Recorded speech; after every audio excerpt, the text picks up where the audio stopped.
ರಾಜೀವ್ ಗೌಡ ಬಂಧನ ಯಾವಾಗ ಅಂತಕ್ಕಂಥ ಪ್ರಶ್ನೆಗಳನ್ನು ನಿಮ್ಮ ರಿಪಬ್ಲಿಕ್ ಕನ್ನಡ ಎತ್ತಿತ್ತು. ಆದರೆ ಈ ಪ್ರಶ್ನೆಗಳಿಗೆ ಈಗ ಉತ್ತರ ಸಿಕ್ಕಿರುವಂಥದ್ದು. ನಿನ್ನೆ ಕೇರಳದಲ್ಲಿ ಪೊಲೀಸರು ರಾಜೀವ್ ಗೌಡನ ಈಗ ಬಂಧಿಸಿ ಕರ್ಕೊಂಡು ಬಂದಿದ್ದಾರೆ.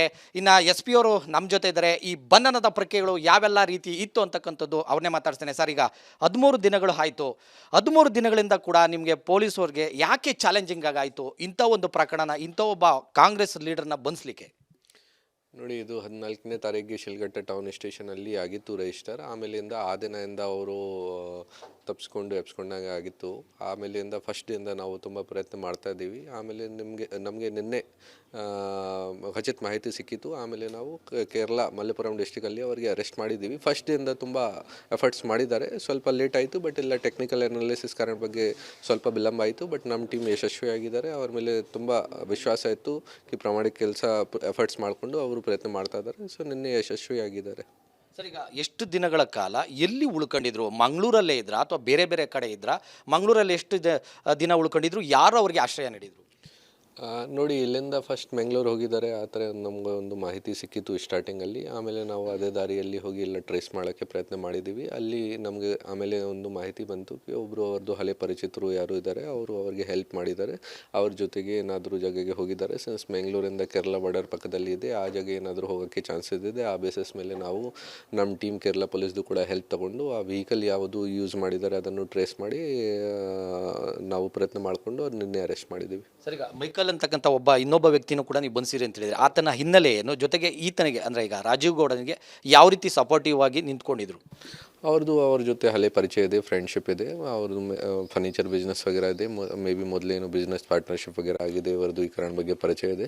ಸೊ ಅವ್ರ ಜೊತೆಗೆ ಅವ್ರದ್ದು ಒಂದು ಕಾರ್ ನಾವು ಸೀಸ್ ಮಾಡಿದ್ದೀವಿ, ಮಾರುತಿ ಬ್ರೆಜಾ ಕಾರ್. ಆ ಕಾರಲ್ಲಿ ಇಬ್ಬರು ಜನ ನಮಗೆ ನಿನ್ನೆ ಸಿಕ್ಕಿದ್ದಾರೆ.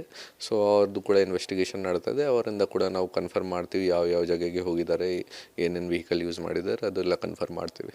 ಸರ್, ಈಗ ಮಂಗಳೂರಲ್ಲಿ ಒಂದು ವೆಹಿಕಲ್ಲು ಅಂದರೆ ರೈಲ್ವೆ ಸ್ಟೇಷನ್ ಬಳಿ ಸಿಕ್ಕ ನಂತರ ಅದ ನಂತರ ಈ ಒಂದು ಪ್ರಕರಣ ಈಗ ಕೇರಳ ಕಡೆ ಹೋಗಿದೆ ಅಂತಕ್ಕಂಥದ್ದು. ಈಗ ಟ್ರೈನಲ್ಲಿ ಹೋಗಿದ್ರ ಅಥವಾ ಒಂದು ಫ್ರೆಂಡು ಮೈಕಲ್ ಅಂತ ಏನು ಬಂದಿಸಿದ್ರಿ ಅವರ ಕಾರಲ್ಲಿ ಹೋಗಿದ್ದಂಥದ್ದು ಯಾವುದನ್ನು ಸೀಸ್ ಮಾಡಿದ್ರಿ? ನೋಡಿ, ನಿನ್ನೆತು ನಮಗೆ ಅವ್ರ ಜೊತೆ ಅವ್ರದ್ದು ಮಾರುತಿ ಬ್ರೆಜಾ ಕಾರಲ್ಲಿ ಸಿಕ್ಕಿದ್ದಾರೆ. ಮತ್ತೇನೊಂದು ಕಾರ್ ಏನು ಯೂಸ್ ಆಗಿತ್ತು ಅದು ರೈಲ್ವೆ ನಿಲ್ದಾಣದಲ್ಲಿ ಸಿಕ್ಕಿತ್ತು.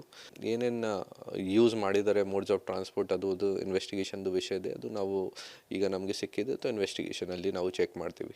ಯಾರನ್ನ ಸಚಿವರ ಒತ್ತಡ ಇತ್ತಾ, ನೇರವಾಗಿ KH ಮುನಿಯಪ್ಪರ ಒತ್ತಡ ಇತ್ತು ಅಂತಕ್ಕಂಥ ಆರೋಪ? ನೋಡಿ, ಪೊಲೀಸ್ದು ರೆಸ್ಪಾನ್ಸಿಬಿಲಿಟಿ ಏನಿದೆ, ಕಾನೂನು ಸುವ್ಯವಸ್ಥೆ ಮತ್ತು ಕ್ರೈಮ್ ಕಂಟ್ರೋಲ್ ಮಾಡಬೇಕು. ನಮಗೆ ರೆಸ್ಪಾನ್ಸಿಬಿಲಿಟಿ ಏನಿದೆ ಅದು ನಾವು ನಮ್ಮ ಕೆಲಸ ಮಾಡ್ತಾ ಇದ್ದೀವಿ. ಮತ್ತು ನಮ್ಮ ಟೀಮ್ ಕೂಡ ಪ್ರಾಮಾಣಿಕ ಕೆಲಸ ಮಾಡಿ ಯಶಸ್ವಿಯಾಗಿದ್ದಾರೆ ಆ ಕೆಲಸ ಅಲ್ಲಿ. ಸೊ ನಮ್ಮಿಂದ ಏನು ಡ್ಯೂಟಿ ಎಕ್ಸ್ಪೆಕ್ಟೆಡ್ ಇದೆ ಅದು ನಾವು ಮಾಡ್ತಾ ಇದ್ದೀವಿ. ಸರ್, ಈಗ ಮೊನ್ನೆ ಬೇಲ್ ರಿಜೆಕ್ಟ್ ಆಗುತ್ತೆ. ಬೇಲ್ ರಿಜೆಕ್ಟ್ ಆದಮೇಲೆ ಪೊಲೀಸರು ಈ ವಿಚಾರವನ್ನು ಅಂದರೆ ಈ ಪ್ರಕರಣವನ್ನು ಗಂಭೀರವಾಗಿ ತೆಗೆದುಕೊಂಡ್ರು, ಅಲ್ಲಿವರೆಗೂ ಗಂಭೀರವಾಗಿ ತೆಗೆದುಕೊಂಡಿರಲಿಲ್ಲ ಅಂತಕ್ಕಂಥ ಆರೋಪ. ನೋಡಿ, ಈ ಥರದ್ದು ಯಾವುದೂ ಪಾಯಿಂಟ್ ಇಲ್ಲ. ನಾನು ಮೊದಲೇ ಕೂಡ ಹೇಳಿದ್ದೀನಿ, ಫಸ್ಟ್ ಡೇಯಿಂದ ತುಂಬ ಪ್ರಾಮಾಣಿಕವಾಗಿ ಎಫರ್ಟ್ಸ್ ಮಾಡ್ತಾ ಇದ್ದೀವಿ. ಸಿನ್ಸ್ ಈ ಥರದ್ದು ಕೇಸಲ್ಲಿ ಈ ಥರ ಹ್ಯೂಮನ್ ಇಂಟೆಲಿಜೆನ್ಸ್ ಪ್ರಕಾರ ಅಥವಾ ಫ್ಯಾಮಿಲಿಯಿಂದ ಏನೂ ಸಪೋರ್ಟ್ ಸಿಗ್ತಾ ಇಲ್ಲ. ಓನ್ಲಿ ಟೆಕ್ನಿಕಲ್ ಬೇಸಿಸ್ ಮೇಲೆ ಇನ್ವೆಸ್ಟಿಗೇಷನ್ ಮಾಡಬೇಕು. ಈ ಕಾರಣ ಬಗ್ಗೆ ಸ್ವಲ್ಪ ವಿಳಂಬ ಆಯಿತು. ಬಟ್ ನಮ್ಮ ಟೀಮ್ ಫಸ್ಟ್ ಡೇಯಿಂದ ತುಂಬ ಎಫರ್ಟ್ಸ್ ಮಾಡ್ತಾ ಇದ್ದಾರೆ. ಸರ್, ಈಗ ರಾಜೀವ್ ಗೌಡರನ್ನು ಗೌಪ್ಯವಾಗಿ ಅಜ್ಞಾತ ಸ್ಥಳದಲ್ಲಿ ವಿಚಾರಣೆ ಮಾಡ್ತಾ ಇದ್ದಾರೆ. ಎಲ್ಲೂ ಕೂಡ ಅಂದರೆ ಈಗ ಕನ್ಸರ್ನ್ ಪೊಲೀಸ್ ಸ್ಟೇಷನ್ಗೆ ಕರ್ಕೊಂಬಂದಿಲ್ಲ. ಈ ರೀತಿಯಾದಂಥ ಒಂದು ಯಾಕೆ ಅವ್ರನ್ನ ರಾಜೀವ್ ಗೌಡ್ಗೆ ಇಷ್ಟು ಸೇಫಾಗಿ ವಿಚಾರಣೆ ಮಾಡುವಂಥದ್ದು ಇತ್ತಾ? ಈ ಥರದ್ದು ನೋಡಿ ಯಾವುದೂ ಪಾಯಿಂಟ್ ಇಲ್ಲ. ನಾವು ನಮ್ಮ ಪೊಲೀಸ್ ಪ್ರೊಮೈಸಸಲ್ಲಿ ಎಲ್ಲ ನಮ್ಮ ಇನ್ವೆಸ್ಟಿಗೇಷನ್ ಮುಂದೆ ಏನು ಮಾಡಬೇಕು, ಏನು ಪ್ರೊಸೀಜರ್ ಮಾಡಬೇಕು, ಅದು ಕಾನೂನು ಪ್ರಕಾರ ಏನು ಮಾಡಬೇಕು ಅದು ಮಾಡ್ತಾ ಇದ್ದೀವಿ. ಪೊಲೀಸ್ ಪ್ರೊಮೈಸಸಲ್ಲಿ ಇದ್ದಾರೆ. ನಾವು ಈಗ ಯಾವ ಜಾಗ ಶಿಲ್ಘಟ್ಟ ಕೋರ್ಟ್ಗೆ ಪ್ರೊಡ್ಯೂಸ್ ಮಾಡಬೇಕು ಅಲ್ಲಿ ಪ್ರೊಡ್ಯೂಸ್ ಮಾಡ್ತೀವಿ. ಅಲ್ಲ ಸರ್, ಈಗ ಒಂದು ಪ್ರಕರಣ ಯಾವುದೋ ಒಂದು ಕಳ್ಳತನ ಪ್ರಕರಣದಲ್ಲಿ ಒಬ್ಬನ 2 ದಿವಸದಲ್ಲಿ ಹಿಡಿತೀರಿ, ಒಬ್ಬ ರಾಜೀವ್ ಗೌಡ್ನ ಹಿಡಿಯೋದಕ್ಕೆ ಯಾಕೆ ಸರ್ ಇಷ್ಟು ಇದು? ನೋಡಿ, ಈ ಥರ ಇಲ್ಲ. ಸುಮಾರು ಕೇಸಸ್ ನಮ್ಮಲ್ಲಿ ಈ ಥರ ಮೊನ್ನೆ ನಮ್ಮಲ್ಲಿ ಜ್ಯುವೆಲ್ರಿ ಥೆಫ್ಟ್ ಕೇಸ್ ಆಗಿತ್ತು. ರಾಜಸ್ಥಾನಿಂದ ಕರ್ಕೊಂಡ್ಬಂದಿದ್ದಾರೆ. ಒಂದು ಬಸ್ಸಲ್ಲಿ 55 ಲಕ್ಷದು ಕೇಸ್ ಆಗಿತ್ತು, ಅದು ಮಧ್ಯಪ್ರದೇಶದಿಂದ ಕರ್ಕೊಂಡ್ಬಂದಿದ್ದಾರೆ. ಆ ಕೇಸಸಲ್ಲಿ ಕೂಡ 7-8 ಡೇಸ್ 10 ಡೇಸ್ ತಗೊಂಡಿದ್ದಾರೆ.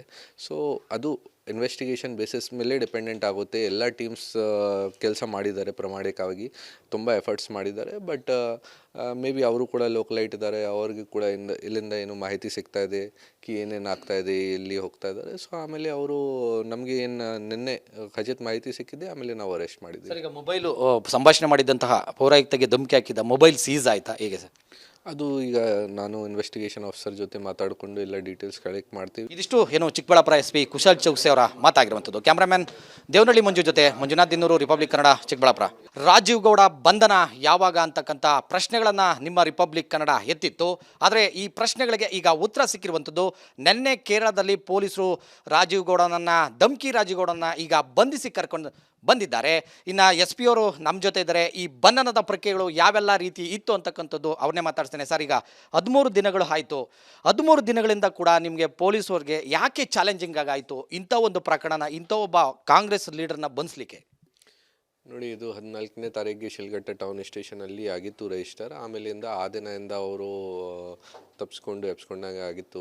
ಆಮೇಲಿಂದ ಫಸ್ಟ್ ಡೇಯಿಂದ ನಾವು ತುಂಬ ಪ್ರಯತ್ನ ಮಾಡ್ತಾ ಇದ್ದೀವಿ. ಆಮೇಲೆ ನಮಗೆ ನಿನ್ನೆ ಖಚಿತ ಮಾಹಿತಿ ಸಿಕ್ಕಿತ್ತು. ಆಮೇಲೆ ನಾವು ಕೇರಳ ಮಲಪ್ಪುರಂ ಡಿಸ್ಟಿಕಲ್ಲಿ ಅವರಿಗೆ ಅರೆಸ್ಟ್ ಮಾಡಿದ್ದೀವಿ. ಫಸ್ಟ್ ಡೇಯಿಂದ ತುಂಬ ಎಫರ್ಟ್ಸ್ ಮಾಡಿದ್ದಾರೆ. ಸ್ವಲ್ಪ ಲೇಟ್ ಆಯಿತು, ಬಟ್ ಎಲ್ಲ ಟೆಕ್ನಿಕಲ್ ಅನಾಲಿಸಿಸ್ ಕಾರಣ ಬಗ್ಗೆ ಸ್ವಲ್ಪ ವಿಳಂಬ ಆಯಿತು. ಬಟ್ ನಮ್ಮ ಟೀಮ್ ಯಶಸ್ವಿಯಾಗಿದ್ದಾರೆ. ಅವ್ರ ಮೇಲೆ ತುಂಬ ವಿಶ್ವಾಸ ಇತ್ತು ಪ್ರಾಮಾಣಿಕ ಕೆಲಸ ಎಫರ್ಟ್ಸ್ ಮಾಡಿಕೊಂಡು ಅವರು ಪ್ರಯತ್ನ ಮಾಡ್ತಾ ಇದ್ದಾರೆ. ಸೊ ನಿನ್ನೆ ಯಶಸ್ವಿಯಾಗಿದ್ದಾರೆ. ಸರ್, ಈಗ ಎಷ್ಟು ದಿನಗಳ ಕಾಲ ಎಲ್ಲಿ ಉಳ್ಕೊಂಡಿದ್ರು? ಮಂಗಳೂರಲ್ಲೇ ಇದ್ರಾ ಅಥವಾ ಬೇರೆ ಬೇರೆ ಕಡೆ ಇದ್ರಾ? ಮಂಗಳೂರಲ್ಲಿ ಎಷ್ಟು ದಿನ ಉಳ್ಕೊಂಡಿದ್ರು? ಯಾರು ಅವರಿಗೆ ಆಶ್ರಯ ನೀಡಿದ್ರು? ನೋಡಿ, ಇಲ್ಲಿಂದ ಫಸ್ಟ್ ಬೆಂಗಳೂರು ಹೋಗಿದ್ದಾರೆ. ಆ ಥರ ನಮ್ಗೆ ಒಂದು ಮಾಹಿತಿ ಸಿಕ್ಕಿತ್ತು ಸ್ಟಾರ್ಟಿಂಗಲ್ಲಿ. ಆಮೇಲೆ ನಾವು ಅದೇ ದಾರಿಯಲ್ಲಿ ಹೋಗಿ ಎಲ್ಲ ಟ್ರೇಸ್ ಮಾಡೋಕ್ಕೆ ಪ್ರಯತ್ನ ಮಾಡಿದ್ದೀವಿ. ಅಲ್ಲಿ ನಮಗೆ ಆಮೇಲೆ ಒಂದು ಮಾಹಿತಿ ಬಂತು, ಒಬ್ಬರು ಅವ್ರದ್ದು ಹಳೆ ಪರಿಚಿತರು ಯಾರು ಇದ್ದಾರೆ, ಅವರು ಅವ್ರಿಗೆ ಹೆಲ್ಪ್ ಮಾಡಿದ್ದಾರೆ. ಅವ್ರ ಜೊತೆಗೆ ಏನಾದರೂ ಜಾಗಕ್ಕೆ ಹೋಗಿದ್ದಾರೆ. ಸಿನ್ಸ್ ಬೆಂಗಳೂರಿಂದ ಕೇರಳ ಬಾರ್ಡರ್ ಪಕ್ಕದಲ್ಲಿ ಇದೆ, ಆ ಜಾಗ ಏನಾದರೂ ಹೋಗೋಕ್ಕೆ ಚಾನ್ಸಸ್ ಇದೆ. ಆ ಬೇಸಿಸ್ ಮೇಲೆ ನಾವು ನಮ್ಮ ಟೀಮ್ ಕೇರಳ ಪೊಲೀಸ್ದು ಕೂಡ ಹೆಲ್ಪ್ ತೊಗೊಂಡು ಆ ವೆಹಿಕಲ್ ಯಾವುದು ಯೂಸ್ ಮಾಡಿದ್ದಾರೆ ಅದನ್ನು ಟ್ರೇಸ್ ಮಾಡಿ ನಾವು ಪ್ರಯತ್ನ ಮಾಡಿಕೊಂಡು ಅವ್ರು ನಿನ್ನೆ ಅರೆಸ್ಟ್ ಮಾಡಿದ್ದೀವಿ. ಸರ್, ಈಗ ಮೈಕಲ್ ಅಂತಕ್ಕಂಥ ಇನ್ನೊಬ್ಬ ವ್ಯಕ್ತಿನೂ ಕೂಡ ನೀವು ಬಂದಿರಿ ಅಂತ ಹೇಳಿದ್ರೆ, ಆತನ ಹಿನ್ನೆಲೆ ಏನು? ಜೊತೆಗೆ ಈತನಿಗೆ ಅಂದರೆ ಈಗ ರಾಜೀವ್ ಗೌಡನಿಗೆ ಯಾವ ರೀತಿ ಸಪೋರ್ಟಿವ್ ಆಗಿ ನಿಂತ್ಕೊಂಡಿದ್ರು? ಅವ್ರ ಜೊತೆ ಹಳೆ ಪರಿಚಯ ಇದೆ, ಫ್ರೆಂಡ್ಶಿಪ್ ಇದೆ. ಅವ್ರದ್ದು ಫರ್ನಿಚರ್ ಬಿಸ್ನೆಸ್ ವಗೇರಾ ಇದೆ. ಮೇ ಬಿ ಮೊದಲೇನು ಬಿಸ್ನೆಸ್ ಪಾರ್ಟ್ನರ್ಶಿಪ್ ವಗೇರಾ ಆಗಿದೆ. ಇವರದ್ದು ಈ ಕಾರಣ ಬಗ್ಗೆ ಪರಿಚಯ ಇದೆ. ಸೊ ಅವ್ರ ಜೊತೆಗೆ ಅವ್ರದ್ದು ಒಂದು ಕಾರ್ ನಾವು ಸೀಸ್ ಮಾಡಿದ್ದೀವಿ, ಮಾರುತಿ ಬ್ರೆಜಾ ಕಾರ್. ಆ ಕಾರಲ್ಲಿ 2 ಜನ ನಮಗೆ ನಿನ್ನೆ ಸಿಕ್ಕಿದ್ದಾರೆ. ಸೊ ಅವ್ರದ್ದು ಕೂಡ ಇನ್ವೆಸ್ಟಿಗೇಷನ್ ನಡ್ತದೆ. ಅವರಿಂದ ಕೂಡ ನಾವು ಕನ್ಫರ್ಮ್ ಮಾಡ್ತೀವಿ ಯಾವ ಜಾಗಕ್ಕೆ ಹೋಗಿದ್ದಾರೆ, ಏನೇನು ವೆಹಿಕಲ್ ಯೂಸ್ ಮಾಡಿದ್ದಾರೆ, ಅದೆಲ್ಲ ಕನ್ಫರ್ಮ್ ಮಾಡ್ತೀವಿ. ಸರ್, ಈಗ ಮಂಗಳೂರಲ್ಲಿ ಒಂದು ವೆಹಿಕಲ್ಲು ಅಂದರೆ ರೈಲ್ವೆ ಸ್ಟೇಷನ್ ಬಳಿ ಸಿಕ್ಕ ನಂತರ ಅದ ನಂತರ ಈ ಒಂದು ಪ್ರಕರಣ ಈಗ ಕೇರಳ ಕಡೆ ಹೋಗಿದೆ ಅಂತಕ್ಕಂಥದ್ದು. ಈಗ ಟ್ರೈನಲ್ಲಿ ಹೋಗಿದ್ರಾ ಅಥವಾ ಒಂದು ಫ್ರೆಂಡು ಮೈಕಲ್ ಅಂತ ಏನು ಬಂದಿಸಿದ್ರಿ ಅವರ ಕಾರಲ್ಲಿ ಹೋಗಿದ್ದಂಥದ್ದು? ಯಾವುದನ್ನು ಸೀಸ್ ಮಾಡಿದ್ರಿ? ನೋಡಿ, ನಿನ್ನೆತು ನಮಗೆ ಅವ್ರ ಜೊತೆ ಅವ್ರದ್ದು ಮಾರುತಿ ಬ್ರೆಜಾ ಕಾರಲ್ಲಿ ಸಿಕ್ಕಿದ್ದಾರೆ. ಮತ್ತು ಇನ್ನೊಂದು ಕಾರ್ ಏನು ಯೂಸ್ ಆಗಿತ್ತು ಅದು ರೈಲ್ವೆ ನಿಲ್ದಾಣದಲ್ಲಿ ಸಿಕ್ಕಿತ್ತು. ಏನೇನು ಯೂಸ್ ಮಾಡಿದ್ದಾರೆ ಮೋಡ್ಸ್ ಆಫ್ ಟ್ರಾನ್ಸ್ಪೋರ್ಟ್ ಅದು ಇನ್ವೆಸ್ಟಿಗೇಷನ್ದು ವಿಷಯ ಇದೆ. ಅದು ನಾವು ಈಗ ನಮಗೆ ಸಿಕ್ಕಿದೆ. ಅಥವಾ ಇನ್ವೆಸ್ಟಿಗೇಷನಲ್ಲಿ ನಾವು ಚೆಕ್ ಮಾಡ್ತೀವಿ. ಯಾರನ್ನ ಸಚಿವರ ಒತ್ತಡ ಇತ್ತಾ, ನೇರವಾಗಿ KH ಮುನಿಯಪ್ಪರ ಒತ್ತಡ ಇತ್ತು ಅಂತಕ್ಕಂಥ ಆರೋಪ? ನೋಡಿ, ಪೊಲೀಸ್ದು ರೆಸ್ಪಾನ್ಸಿಬಿಲಿಟಿ ಏನಿದೆ, ಕಾನೂನು ಸುವ್ಯವಸ್ಥೆ ಮತ್ತು ಕ್ರೈಮ್ ಕಂಟ್ರೋಲ್ ಮಾಡಬೇಕು. ನಮಗೆ ರೆಸ್ಪಾನ್ಸಿಬಿಲಿಟಿ ಏನಿದೆ ಅದು ನಾವು ನಮ್ಮ ಕೆಲಸ ಮಾಡ್ತಾ ಇದ್ದೀವಿ. ಮತ್ತು ನಮ್ಮ ಟೀಮ್ ಕೂಡ ಪ್ರಾಮಾಣಿಕ ಕೆಲಸ ಮಾಡಿ ಯಶಸ್ವಿಯಾಗಿದ್ದಾರೆ ಆ ಕೆಲಸ ಅಲ್ಲಿ. ಸೊ ನಮ್ಮಿಂದ ಏನು ಡ್ಯೂಟಿ ಎಕ್ಸ್ಪೆಕ್ಟೆಡ್ ಇದೆ ಅದು ನಾವು ಮಾಡ್ತಾ ಇದ್ದೀವಿ. ಸರ್, ಈಗ ಮೊನ್ನೆ ಬೇಲ್ ರಿಜೆಕ್ಟ್ ಆಗುತ್ತೆ. ಬೇಲ್ ರಿಜೆಕ್ಟ್ ಆದಮೇಲೆ ಪೊಲೀಸರು ಈ ವಿಚಾರವನ್ನು ಅಂದರೆ ಈ ಪ್ರಕರಣವನ್ನು ಗಂಭೀರವಾಗಿ ತೆಗೆದುಕೊಂಡ್ರು, ಅಲ್ಲಿವರೆಗೂ ಗಂಭೀರವಾಗಿ ತೆಗೆದುಕೊಂಡಿರಲಿಲ್ಲ ಅಂತಕ್ಕಂಥ ಆರೋಪ. ನೋಡಿ, ಈ ಥರದ್ದು ಯಾವುದೂ ಪಾಯಿಂಟ್ ಇಲ್ಲ. ನಾನು ಮೊದಲೇ ಕೂಡ ಹೇಳಿದ್ದೀನಿ, ಫಸ್ಟ್ ಡೇಯಿಂದ ತುಂಬ ಪ್ರಾಮಾಣಿಕವಾಗಿ ಎಫರ್ಟ್ಸ್ ಮಾಡ್ತಾ ಇದ್ದೀವಿ. ಸಿನ್ಸ್ ಈ ಥರದ್ದು ಕೇಸಲ್ಲಿ ಈ ಥರ ಹ್ಯೂಮನ್ ಇಂಟೆಲಿಜೆನ್ಸ್ ಪ್ರಕಾರ ಅಥವಾ ಫ್ಯಾಮಿಲಿಯಿಂದ ಏನೂ ಸಪೋರ್ಟ್ ಸಿಗ್ತಾ ಇಲ್ಲ. ಓನ್ಲಿ ಟೆಕ್ನಿಕಲ್ ಬೇಸಿಸ್ ಮೇಲೆ ಇನ್ವೆಸ್ಟಿಗೇಷನ್ ಮಾಡಬೇಕು. ಈ ಕಾರಣ ಬಗ್ಗೆ ಸ್ವಲ್ಪ ವಿಳಂಬ ಆಯಿತು. ಬಟ್ ನಮ್ಮ ಟೀಮ್ ಫಸ್ಟ್ ಡೇಯಿಂದ ತುಂಬ ಎಫರ್ಟ್ಸ್ ಮಾಡ್ತಾ ಇದ್ದಾರೆ. ಸರ್, ಈಗ ರಾಜೀವ್ ಗೌಡರನ್ನು ಗೌಪ್ಯವಾಗಿ ಅಜ್ಞಾತ ಸ್ಥಳದಲ್ಲಿ ವಿಚಾರಣೆ ಮಾಡ್ತಾ ಇದ್ದಾರೆ. ಎಲ್ಲೂ ಕೂಡ ಅಂದರೆ ಈಗ ಕನ್ಸರ್ನ್ ಪೊಲೀಸ್ ಸ್ಟೇಷನ್ಗೆ ಕರ್ಕೊಂಬಂದಿಲ್ಲ. ಈ ರೀತಿಯಾದಂಥ ಒಂದು ಯಾಕೆ ಅವ್ರನ್ನ ರಾಜೀವ್ ಗೌಡ್ಗೆ ಇಷ್ಟು ಸೇಫಾಗಿ ವಿಚಾರಣೆ ಮಾಡುವಂಥದ್ದು ಇತ್ತಾ? ಈ ಥರದ್ದು ನೋಡಿ ಯಾವುದೂ ಪಾಯಿಂಟ್ ಇಲ್ಲ. ನಾವು ನಮ್ಮ ಪೊಲೀಸ್ ಪ್ರೊಮೈಸಸಲ್ಲಿ ಎಲ್ಲ ನಮ್ಮ ಇನ್ವೆಸ್ಟಿಗೇಷನ್ ಮುಂದೆ ಏನು ಮಾಡಬೇಕು, ಏನು ಪ್ರೊಸೀಜರ್ ಮಾಡಬೇಕು, ಅದು ಕಾನೂನು ಪ್ರಕಾರ ಏನು ಮಾಡಬೇಕು ಅದು ಮಾಡ್ತಾ ಇದ್ದೀವಿ. ಪೊಲೀಸ್ ಪ್ರೊಮೈಸಸಲ್ಲಿ ಇದ್ದಾರೆ. ನಾವು ಈಗ ಯಾವ ಜಾಗ ಶಿಲ್ಘಟ್ಟ ಕೋರ್ಟ್ಗೆ ಪ್ರೊಡ್ಯೂಸ್ ಮಾಡಬೇಕು ಅಲ್ಲಿ ಪ್ರೊಡ್ಯೂಸ್ ಮಾಡ್ತೀವಿ. ಅಲ್ಲ ಸರ್, ಈಗ ಒಂದು ಪ್ರಕರಣ ಯಾವುದೋ ಒಂದು ಕಳ್ಳತನ ಪ್ರಕರಣದಲ್ಲಿ ಒಬ್ಬನ 2 ದಿವಸದಲ್ಲಿ ಹಿಡಿತೀರಿ, ಒಬ್ಬ ರಾಜೀವ್ ಗೌಡ್ನ ಹಿಡಿಯೋದಕ್ಕೆ ಯಾಕೆ ಸರ್ ಇಷ್ಟು ಇದು? ನೋಡಿ, ಈ ಥರ ಇಲ್ಲ. ಸುಮಾರು ಕೇಸಸ್ ನಮ್ಮಲ್ಲಿ ಈ ಥರ ಮೊನ್ನೆ ನಮ್ಮಲ್ಲಿ ಜ್ಯುವೆಲ್ರಿ ಥೆಫ್ಟ್ ಕೇಸ್ ಆಗಿತ್ತು. ರಾಜಸ್ಥಾನಿಂದ ಕರ್ಕೊಂಡ್ಬಂದಿದ್ದಾರೆ. ಒಂದು ಬಸ್ಸಲ್ಲಿ 55 ಲಕ್ಷದು ಕೇಸ್ ಆಗಿತ್ತು. ಅದು ಮಧ್ಯಪ್ರದೇಶದಿಂದ ಕರ್ಕೊಂಡ್ಬಂದಿದ್ದಾರೆ. ಆ ಕೇಸಸಲ್ಲಿ ಕೂಡ 7-8 ಡೇಸ್ 10 ಡೇಸ್ ತಗೊಂಡಿದ್ದಾರೆ. ಸೊ ಅದು ಇನ್ವೆಸ್ಟಿಗೇಷನ್ ಬೇಸಿಸ್ ಮೇಲೆ ಡಿಪೆಂಡೆಂಟ್ ಆಗುತ್ತೆ. ಎಲ್ಲ ಟೀಮ್ಸ್ ಕೆಲಸ ಮಾಡಿದ್ದಾರೆ ಪ್ರಾಮಾಣಿಕವಾಗಿ, ತುಂಬ ಎಫರ್ಟ್ಸ್ ಮಾಡಿದ್ದಾರೆ. ಬಟ್ ಮೇ ಬಿ ಅವರು ಕೂಡ ಲೋಕಲೈಟ್ ಇದ್ದಾರೆ, ಅವ್ರಿಗೆ ಕೂಡ ಇಲ್ಲಿಂದ ಏನು ಮಾಹಿತಿ ಸಿಗ್ತಾ ಇದೆ ಏನೇನು ಆಗ್ತಾ ಇದೆ, ಎಲ್ಲಿ ಹೋಗ್ತಾ ಇದ್ದಾರೆ. ಸೊ ಆಮೇಲೆ ಅವರು ನಮಗೆ ಏನು ನಿನ್ನೆ ಖಚಿತ ಮಾಹಿತಿ ಸಿಕ್ಕಿದೆ, ಆಮೇಲೆ ನಾವು ಅರೆಸ್ಟ್ ಮಾಡಿದ್ದೀವಿ. ಸರ್, ಈಗ ಮೊಬೈಲು ಸಂಭಾಷಣೆ ಮಾಡಿದಂತಹ ಪೌರಾಯುಕ್ತಗೆ ಧಮಕಿ ಹಾಕಿದ ಮೊಬೈಲ್ ಸೀಸ್ ಆಯ್ತಾ, ಹೇಗೆ ಸರ್? ಅದು ಈಗ ನಾನು ಇನ್ವೆಸ್ಟಿಗೇಷನ್ ಆಫೀಸರ್ ಜೊತೆ ಮಾತಾಡಿಕೊಂಡು ಎಲ್ಲ ಡೀಟೇಲ್ಸ್ ಕಲೆಕ್ಟ್ ಮಾಡ್ತೀವಿ. ಇದಿಷ್ಟು ಏನು ಚಿಕ್ಕಬಳ್ಳಾಪುರ SP ಕುಶಾಲ್ ಚೌಕ್ಸಿ ಅವರ ಮಾತಾಗಿರುವಂಥದ್ದು. ಕ್ಯಾಮ್ರಾಮ್ಯಾನ್ ದೇವನಹಳ್ಳಿ ಮಂಜು ಜೊತೆ ಮಂಜುನಾಥ್ ದಿನ್ನೂರು, ರಿಪಬ್ಲಿಕ್ ಕನ್ನಡ, ಚಿಕ್ಕಬಳ್ಳಾಪುರ.